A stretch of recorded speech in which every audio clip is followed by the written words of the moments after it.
Good day, everyone. We are the group 15 and will be presenting to you the story of Signy and Sigurd.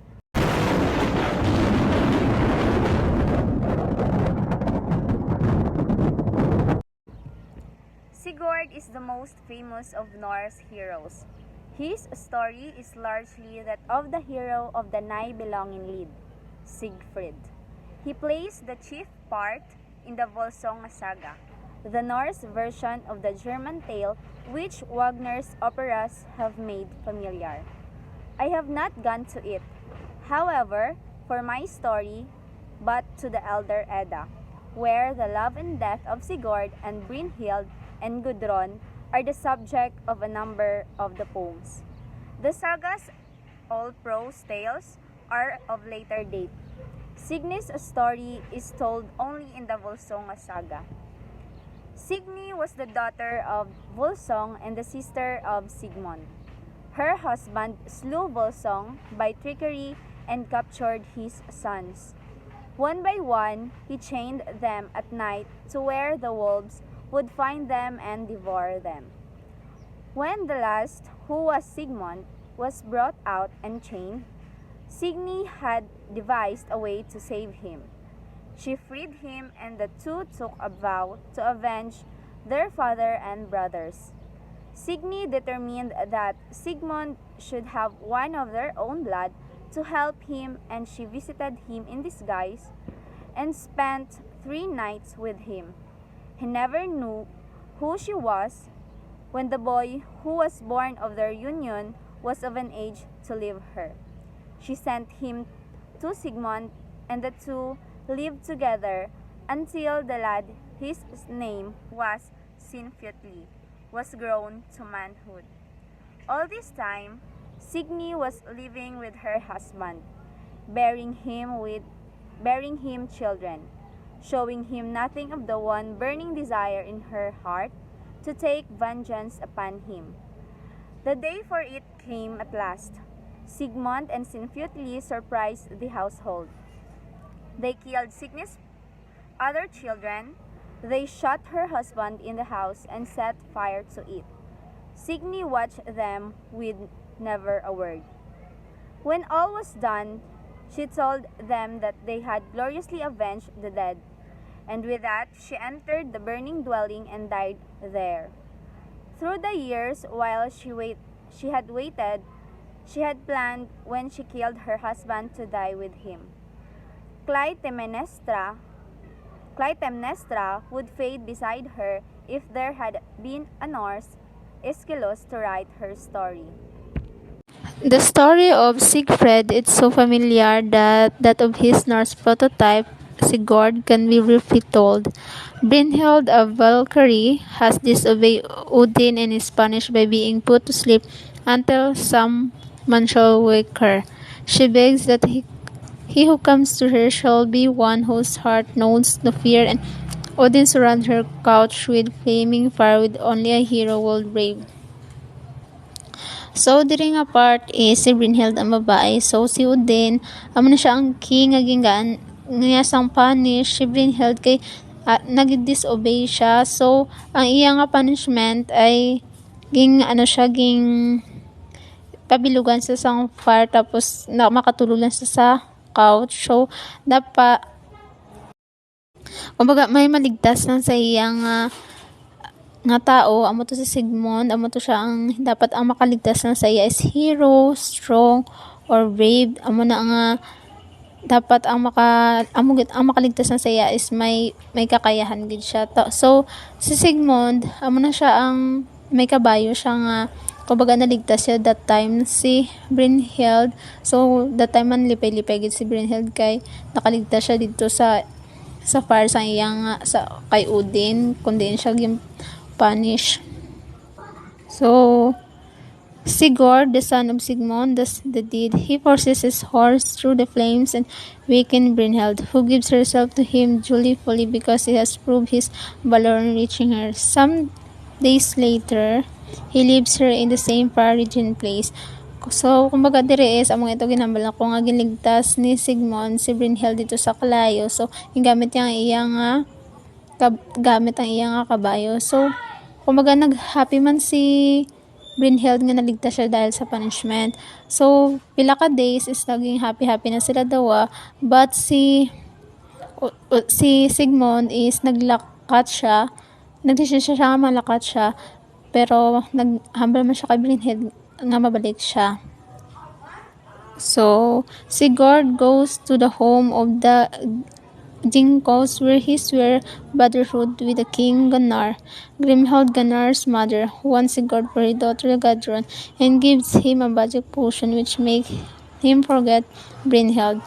He marries Gudrun, then assuming through magical power the appearance of Gunnar. He rides through the flames again to win Brynhild for Gunnar, who is not hero enough to do this himself. Sigurd spent 3 nights there were here, but he places his sword between them and the bed. Brynhild goes with him to the Jokongs, where Sigurd takes his own shape again, but without Brynhild knowledge. She marries Gunnar, believing that Sigurd was faithless to her and that Gunnar has ridden through the flames for her.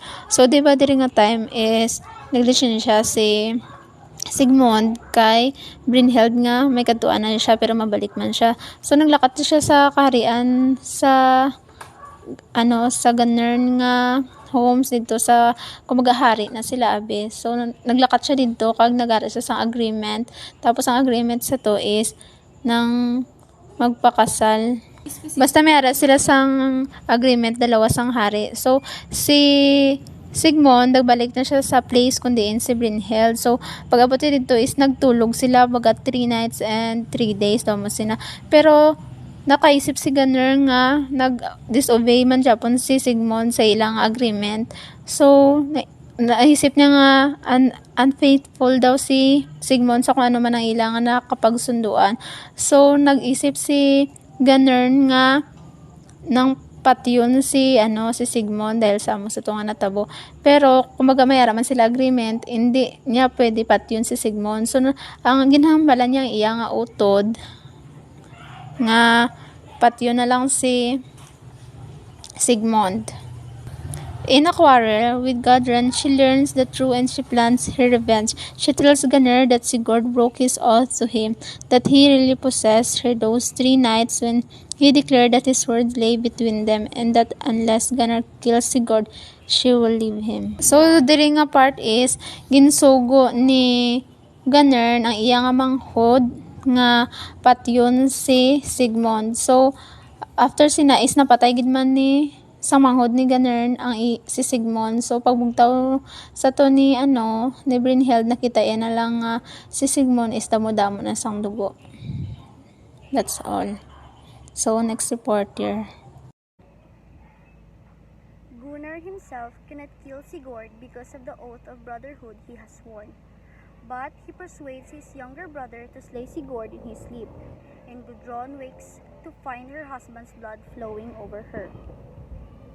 Then Brynhild laughed only once, with all her heart, when she heard the wail of Gudrun. But although, or because, she brought about his death, she will not live when Sigurd is dead. She says to her husband, "One alone of all I loved, I never had a changing heart." She tells him that Sigurd had not been false to his oath when he rode through the fiery ring to win her for Gunnar. In one bed together we slept, as if he had been my brother. Ever with grief and all too long are men and women born in the world. She kills herself, praying that her body shall be laid on the funeral of Sigurd's. Beside his body, Gudrun sits in silence. She cannot speak, she cannot weep. They fear that her heart will break unless she can find relief. And one by one, the women tell her of their own grief, the bitterest pain each had ever borne. Husband, daughters, sisters, brothers, one says, "All were taken from me, and still I live." Yet, for her grief, Gudrun could not weep. So hard was her heart by the hero's body. Then one wiser than the rest lifts the shroud from the dead. She said, his well-loved head on the knees of his wife. Look on him, thou loved, and press thy lips to his as if he still were living. Only once did Gudrun look. She saw his hair all clotted with blood, his blinded eyes that had been so bright. Then she bent and bowed her head, and her tears ran down. Such are the early Norse stories. Man is born to sorrow as the sparks fly upward. To live is to suffer, and the only solution of the problem of life is to suffer with courage. Sigurd, on his way to Brynhild the first time, meets a wise man and asks him what his fate shall be. Hide nothing from me, however hard. The wise man answers, thou knowest that I will not lie, never shalt thou be stained by baseness. Yet a day of doom shall come upon thee, a day of wrath and a day of anguish. But ever remember, ruler of men, that fortune lies in the hero's life, and a nobler man shall never live beneath the sun than Sigurd. That ends our presentation about the stories of Signy and Sigurd. Thank you for listening.